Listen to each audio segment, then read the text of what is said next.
जय हिंद दोस्तों, कैसे हैं। उम्मीद करते हैं आप लोग अच्छे होंगे, स्वस्थ होंगे और अपने कार्यों में व्यस्त होंगे। तो आइए शुरुआत करते हैं परिसंचरण का तंत्र का तीसरा भाग, जिसमें आपको ये बताया गया था परिसंचरण में कि मानव शरीर का वह तंत्र जो आवश्यक एवं अनावश्यक पदार्थों को शरीर में एक स्थान से दूसरे स्थान तक पहुंचाने के कार्य करते हैं, उन्हीं को हम बोलते हैं परिसंचरण तंत्र। और इसमें हमने आपको बताया था कि परिसंचरण तंत्र की खोज विलियम हार्वे ने किया था। फिर उसमें हमने आपको शिरा के बारे में पढ़ा दिया था, धमनी के बारे में पढ़ा दिया था और उसके बाद आरबीसी के बारे में पढ़ाया था। तो आरबीसी में हमने आपको काफ़ी कुछ बताया था कि आरबीसी जो होता है, जो लाल रुधिर कणिका होती है, उसका रंग लाल क्यों होता है ना, इसके बारे में बताया था। और उसमें बताया था कि हीमोग्लोबिन के बारे में बता दिया था आपको। आज हम पढ़ेंगे WBC के बारे में, जिसको हम बोलते हैं वाइट ब्लड सेल्स। वाइट इसलिए कहा गया क्योंकि इसमें कोई भी वर्णक या पिगमेंट नहीं होता है जिसकी वजह से इसका रंग रंगीन हो, परंतु यह हमारे शरीर के लिए अत्यंत महत्वपूर्ण कार्य करता है। यह क्या करता है कि हमारे शरीर को रोगों से बचाने में सहायता करता है, अर्थात हमारे शरीर को प्रतिरक्षा प्रदान करता है। आइए समझते हैं WBC के बारे में, वाइट ब्लड सेल्स। तो मैं आप लोगों से आग्रह निवेदन करता हूं कि आप चैनल को सब्सक्राइब करें, शेयर करें, कमेंट करें और पॉजिटिव एनर्जी का संचार करते रहें। आइए शुरुआत करते हैं। परिसंचरण तंत्र, सर्कुलेटरी सिस्टम।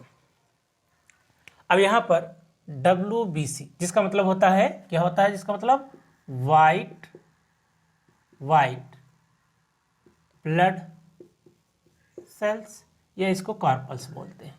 तो इसको बोलते हैं वाइट ब्लड सेल, जिसका मतलब होता है श्वेत रुधिर कणिकाएं, जिन्हें हम इंग्लिश में या साइंस की लैंग्वेज से क्या बोलते हैं, ल्यूकोसाइट्स। क्या बोलते हैं, ल्यूकोसाइट्स।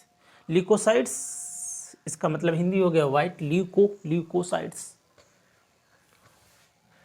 अब ल्यूकोसाइट्स के बारे में आपको चर्चा करते हैं। ल्यूकोसाइट्स देखिए, WBC को सैनिक या वीर सिपाही भी कहा जाता है।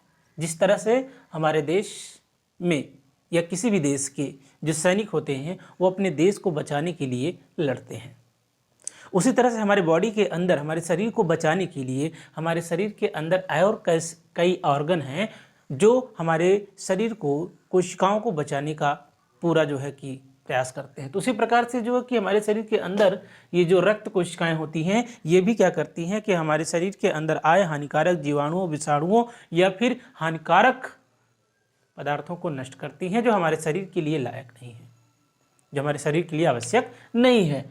तो अर्थात इन्हें हम क्या बोलते हैं, सैनिक या वीर सिपाही, है ना। देखो सैनिकों का क्या है कि अपना एक महत्व है ना, कि जिस तरह से अगर किसी भी देश को चलाने में एक किसान, दूसरा जवान। किसान क्या करता है कि देश में रहकर अनाज पैदा करता है और उस अनाज को, ठीक है, पूरे देश में पहुंचाने का काम करता है।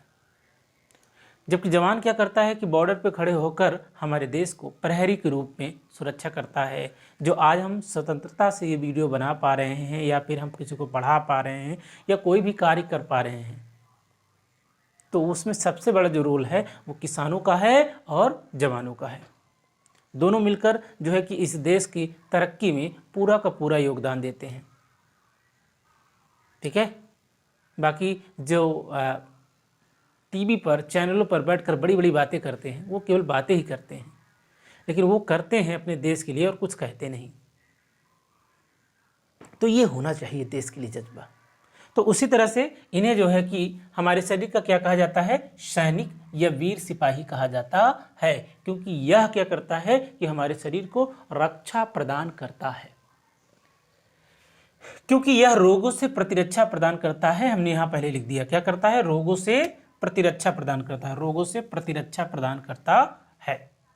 अब मान लो कि हमारे शरीर में कोई भी बैक्टीरिया एंटर कर गया, तो हमारी बॉडी क्या करेगी, पहले उससे बचने का प्रयास करेगी, है ना। तो प्रतिरक्षा जो होती है वो मुख्यतः दो प्रकार की होती है, एक तो सहज प्रतिरक्षा होती है और एक होती है उपार्जित प्रतिरक्षा, जिसमें आपको T lymphocyte and B lymphocytes आते हैं। जबकि अगर सहज की बात कर सकते हैं, जैसे हमारे आंखों में आंसू हैं, तो कोई भी पार्टिकल जाता है तो जो आंसू हैं वो क्या करते हैं, उसको समाप्त करते हैं। वैसे आंसू में होता है NaCl, जो क्या करता है, NaCl मतलब नमक, ठीक है, नमक की थोड़ा बहुत मात्रा सोडियम क्लोराइड होता है, जो क्या करता है कि अंदर अगर किसी भी प्रकार का बैक्टीरिया जाता है तो उसको वो क्या करता है, नष्ट कर देता है ना। लार है तो लार में क्या है, लाइसोजाइम है। तो कोई भी बैक्टीरिया अगर बॉडी के अंदर प्रवेश करता है तो वो क्या करता है कि लाइसोजाइम जीवाणुओं का खत्म कर देता है। नाक है, नाक में म्यूकस है, जो क्या करता है कि कोई भी धूल कण या मिट्टी या बैक्टीरिया को बॉडी के अंदर प्रवेश नहीं कर देना चाहिए। और त्वचा, जो क्या करते हैं कि एक तरह से प्राकृतिक वातावरण में हानिकारक जीवों से क्या करते हैं कि हमारी सुरक्षा करते हैं। बात समझ में आ रही है? चलिए आइए देखते हैं आगे। WBC का निर्माण, WBC का निर्माण कहाँ होता है? यकृत, प्लीहा, लसिका एवं थाइमस ग्रंथि। अच्छा, थाइमस ग्रंथि को बायोलॉजिकल क्लॉक भी कहा जाता है। जब बच्चा छोटा होता है ना तो उसमें थाइमस ग्रंथि उसका आकार छोटा होता है, लेकिन जैसे जैसे जैसे जैसे क्या होता है कि इंसान जब बच्चा बड़ा होता है तो जो थाइमस ग्रंथि की आकार जो है छोटा हो जाता है। ये जो उठने का जागने का जो भी टाइमिंग फिक्स होता है इसे बोलते हैं थाइमस, ठीक है। जैसे पैराथार्मोन, ठीक है, जैसे हार्मोन्स क्या करता है कि रिलीज करता है। तो इसका जो WBC का जो निर्माण है बेटा वो यकृत में होता है। हमने आपको बताया था कि यकृत मानव शरीर की सबसे बड़ी ग्रंथि है। इसका वजन कितना है? 1.5 kg। तो यहाँ देखिए यकृत का निर्माण, WBC का निर्माण यकृत में होता है और लसिका और थाइमस ग्रंथि में होता है। इसका आकार अमीबा के समान होता है। जिस तरह से अमीबा का आकार निश्चित नहीं होता है, ठीक उसी प्रकार से WBC का भी आकार निश्चित नहीं होता है ना। अमीबा की खोज रोजल हाफ नामक वैज्ञानिक ने किया था। अमीबा एक कोष की प्राणी है। कैसा प्राणी है? एक कोष की प्राणी। अमीबा को अमर प्राणी भी कहा जाता है ना, क्योंकि जब उसमें कोशिका विभाजन होता है तो उसमें किसी भी अमीबा की मृत्यु नहीं होती है, इसलिए अमीबा को अमर प्राणी भी कहा जाता है। अमीबा की अलग अलग प्रजातियां हैं ना, जैसे कि एंटमीबा हिस्टोलिटिका, जिसकी वजह से पेचिस जैसे रोग हो जाता है। एंटमीबा जिंजिवालिस, जो दांतों के मसूड़ों में रहता है ना। तो ये सभी आते हैं किसमें? अमीबा की प्रजातियां हैं। हालांकि इसमें मैं अमीबा के बारे में नहीं पढ़ा रहा हूं, मैं बता रहा हूं कि इसका शेप जो है अमीबा के समान होता है। जिस तरह से अमीबा का आकार निश्चित नहीं होता है, ठीक उसी प्रकार से WBC का भी आकार निश्चित नहीं होता है। नेक्स्ट, रुधिर में इसकी मात्रा 5 से 11,000 प्रति घन मिलीमीटर होता है। कितना? 5 to 11,000, ठीक है, प्रति घन मिलीमीटर होता है। यह रंगहीन होती है। कैसा होती है? रंगहीन। रंगहीन का मतलब होता है कि इसमें कोई भी कलर नहीं होगा, अर्थात इसमें जब कोई पिगमेंट होगा नहीं तो ये इसका कोई कलर नहीं होगा। अच्छा, वो देखिए ना, जब फोड़ा होता होगा तो फोड़े में देखो वाइट जो पस भर जाता है, एक्चुअली में ऐसे ही दिखने वाला जो है कि ये WBC है। तो यह रंगहीन होती है और इसका जीवन काल 4 से 5 दिनों तक या कभी कभी जो है महीनों तक होती है। तो इसका जीवन काल लगभग 4 से 5 दिनों तक होती है। इसके ऊपर ना कारभार ज़्यादा होता है ना, तो इसीलिए इसकी जो मृत्यु है जल्दी हो जाती है, किसी की जैसे जल्दी समाप्त हो रही है। तो इसका मतलब ये है कि उसके बॉडी का जो इम्यून पावर है वो क्या है? कमज़ोर है। तो जब इम्यून पावर कमज़ोर है या किसी की मजबूत होती है तो महीनों तक चल जाता है। तो इसका जो जीवन काल है वो बहुत कम होता है ना। तो देखिए 4 से 5 दिनों तक या महीनों तक बनी रहती है। अगर आपसे पूछा जाता है कि WBC का जीवन काल कितना होता है, तो लगभग 4 से 5 दिनों तक या फिर महीनों तक। निर्माण कहाँ होता है? यकृत में होता है, प्लीहा में होता है या फिर थाइमस में होता है, लसिका में भी होता है। अभी हम आपको पढ़ाएंगे कि लसिका तंत्र क्या होता है ना। अब यहाँ देखिए, ये है श्वेत रुधिर कोशिकाएं। जो श्वेत रुधिर कोशिकाएं हैं इसके ऊपर देख रहे हैं ये भक्षण करने वाली कोशिकाएं हैं जो क्या करती हैं कि इनका आकार देखो निश्चित नहीं है ना, ये जैसे देखने को मिल रहा है इसका आकार कोई निश्चित है, शेप इसका निश्चित नहीं होता है। अब ये क्या है, रुधिर वाहिनी है। इसमें देखो देखो गोला वाला जो दिखाई दे रहा है, ये जो दिखाई दे रहा है, ये जो दिखाई दे रहा है, एक्चुअली में ये क्या है, लाल रुधिर कोशिकाएं हैं। अब ये मत समझना कि सब जितना भी ब्लड है वो हमारे बॉडी में अलग अलग होगा, नहीं, सब मिले होते हैं, मतलब उसमें जो पार्टिकल्स होते हैं वो अलग अलग हो सकते हैं ना, ऐसा नहीं तो कि ब्लड उसमें अलग अलग हो जाएंगे। ठीक, तो यहाँ देखिए भाग हो सकते हैं उसके। अब यहाँ देखिए, तो ये देखिए लाल रुधिर कणिका, और ये जो दिख रहा है ये वाला क्या है, श्वेत रुधिर कोशिकाएं, जबकि ऊपर क्या है, प्लेटलेट्स, जो क्या करता है कि रुधिर का थक्का बनाने में सहायता करता है। जब किसी को मलेरिया या डेंगू होता है ना तो उसका प्लेटलेट्स डाउन हो जाता है। अब इधर जो ये जो व्हाइट वाला जो दिख रहा है ये पूरा का पूरा है प्लाज्मा, और इसी प्लाज्मा के अंदर तीनों प्रकार की कोशिकाएं क्या होती हैं, घुली होती हैं, जो क्या करती हैं, लगातार पदार्थों का परिवहन करती रहती है। बात समझ में आई? आगे बढ़ते हैं। WBC का व्यास लगभग कितना होता है, 7 माइक्रोमीटर। कितना होता है, 7 माइक्रोमीटर होता है WBC का व्यास। इसका व्यास देख रहे हो ना, 7 माइक्रोमीटर। जबकि WBC में कौन कौन से कण पाए जाते हैं, जो कि कणिका में होते हैं। कणिका में मतलब जैसे इओसिनोफिल्स हो गया, बेसोफिल्स हो गया, न्यूट्रोफिल्स हो गया। देख रहे हो ना कि नेचर ने कितना बढ़िया सिस्टम बना रखा है ना। जब बॉडी के अंदर ये सिस्टम बना रखा है कि कोई भी बैक्टीरिया अगर हमारे अंदर आए तो उससे लड़ सके, इतनी बढ़िया फिटिंग है नेचर की।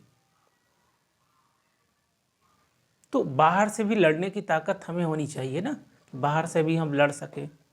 ठीक है, तो अपने आप को कभी भी कमज़ोर ना समझे कि हम कमज़ोर हैं ना, अपने आप को हमेशा ताकतवर ही समझें, और ये सोचें कि हम दुनिया में कुछ ऐसा करने आए हैं जिसे दुनिया सालों साल याद रखेगी।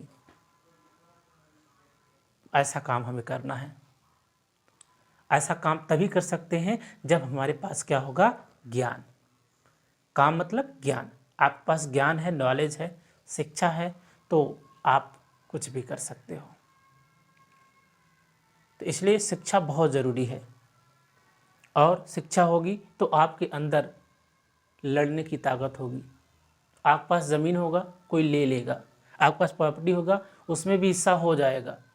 जो भी आपके पास भौतिक चीज़ें हैं वो सभी बढ़ जाएंगी, लेकिन एक चीज़ है जो शिक्षा है, शिक्षा का कभी भी बंटवारा नहीं हो सकता। जो आपका ज्ञान है उसका कभी कोई बंटवारा नहीं हो सकता है।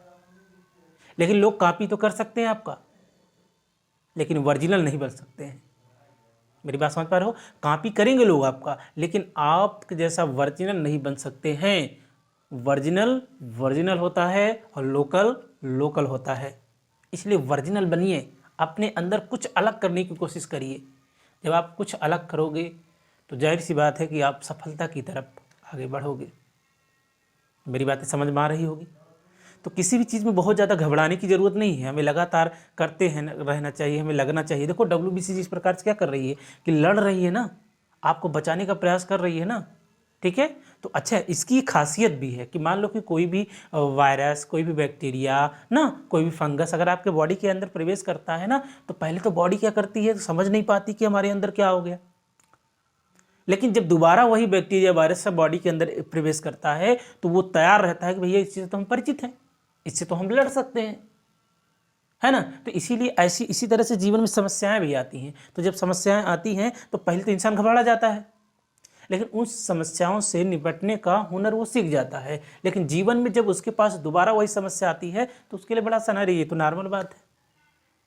किसी अनुभवी व्यक्ति से पूछो, जो अनुभव जिसके पास है जीवन का, तो कहता है, जैसे मान लो कोई समस्या बताते हैं तो कहता करे यार ये तो नॉर्मल बात है, ये तो होता ही रहता है। क्यों? क्योंकि उसने जो है कि उसने इस चीज़ का अनुभव कर लिया है, उस चीज़ को सीख लिया है। ठीक, अगर समस्या आने पर अगर ये घबरा जाती तो क्या ये लड़ पाती? नहीं लड़ पाती ना। तो इसीलिए अगर समस्या आए तो पहली बात घबराना नहीं है। अब पहली बार समस्या आता है तो उसे लड़ना चाहिए। मैं यही बताना चाह रहा हूँ। लेकिन समस्याएं आती हैं ना, तो उस समय बच्चे दिमाग काम नहीं करता है कि करना क्या है।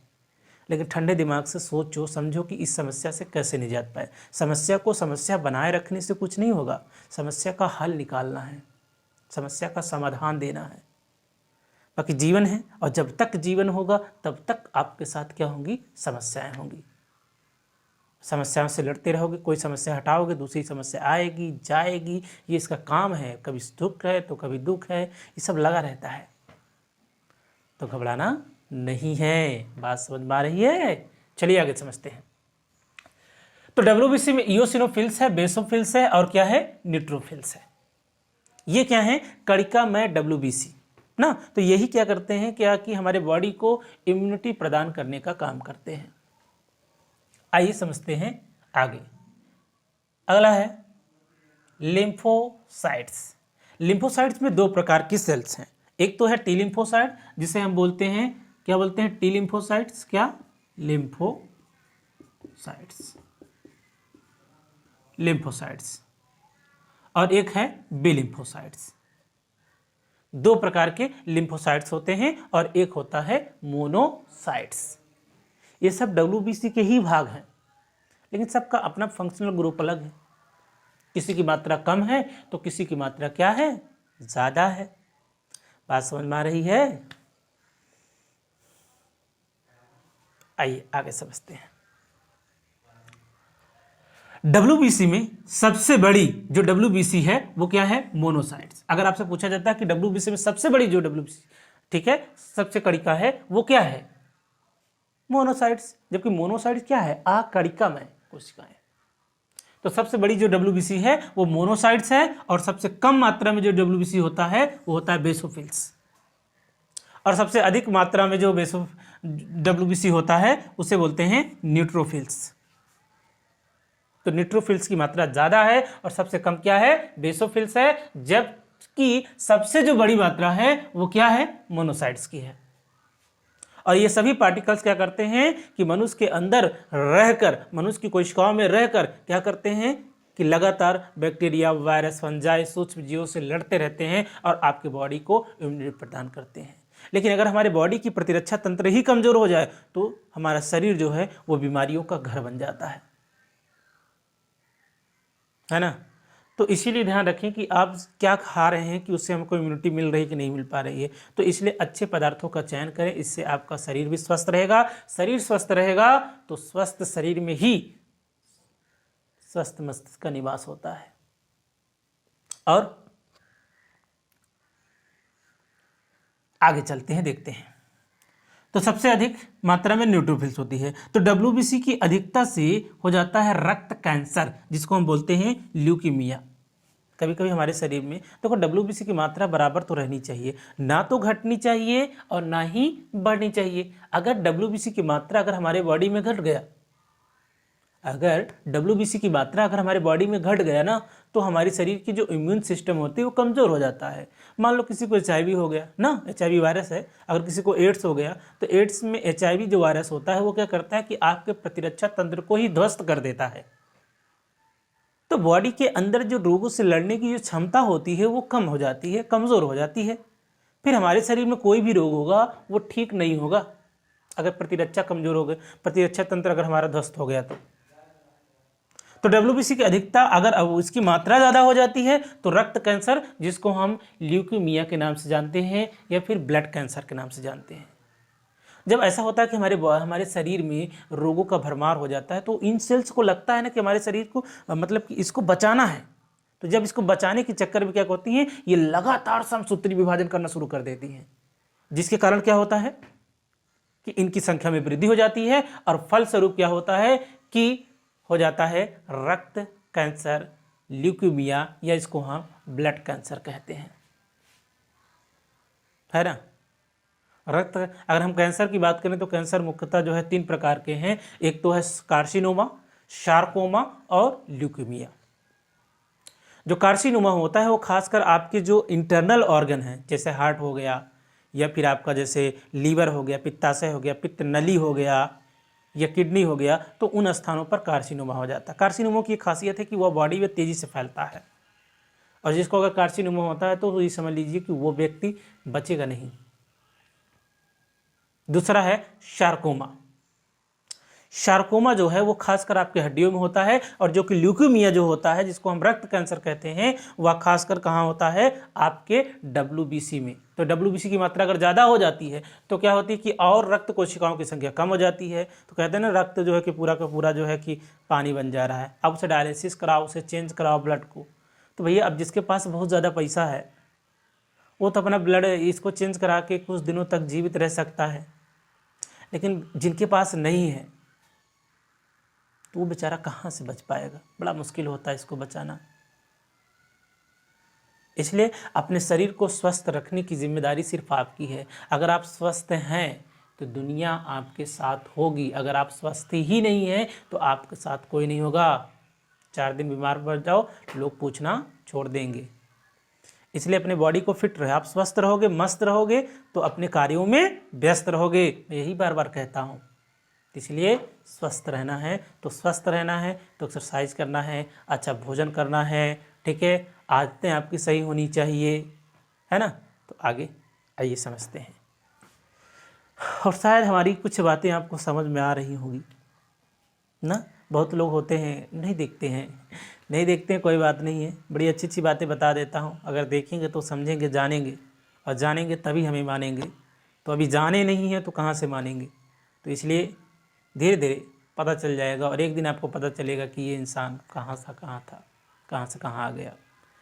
तो जब अच्छी बातें कहीं से भी मिले ना तो उसे एक्सेप्ट कर लेना चाहिए, चाहे कहीं से भी मिले। सीखने कहीं से मिल जाए, सीखो, छोटा बड़ा मत देखो, सीखो, जो आपको सिखा सकता है उसे सीखो। अपने ईगो को साइड में रख दो, अपने अहंकार को साइड में रख दो। आप ये मत समझो कि हम बहुत ज़्यादा ज्ञानी हो गए हैं, या जब ज्ञान हो जाए तो बहुत ज़्यादा अहंकार नहीं होना चाहिए, कि धरती जो है वीरों से खाली नहीं है। चलिए आगे देखते हैं। रुधिर प्लाज्मा में एंटीबॉडी का निर्माण लिम्फोसाइट्स के द्वारा होता है। तो रुधिर प्लाज्मा में जो एंटीबॉडी बनता है, एक तो प्रतिजन होता है, एंटीजन होता है, और एक क्या होता है, एंटीबॉडी। मान लो किसी का ब्लड ग्रुप क्या है, ए है, तो उसका एंटीबॉडी क्या हो सकता है, बी हो सकता है। तो कहने का मतलब एक तो एंटीजन होता है और एक एंटीबॉडी होता है, ठीक है, जो जिस प्लाज्मा में किसके द्वारा बनता है, लिम्फोसाइट्स के द्वारा बनता है। तो इसका भी अपना एक महत्वपूर्ण रोल है। हम रक्त समूह में जब आपको रक्त के बारे में पढ़ाएंगे तो समझाएंगे।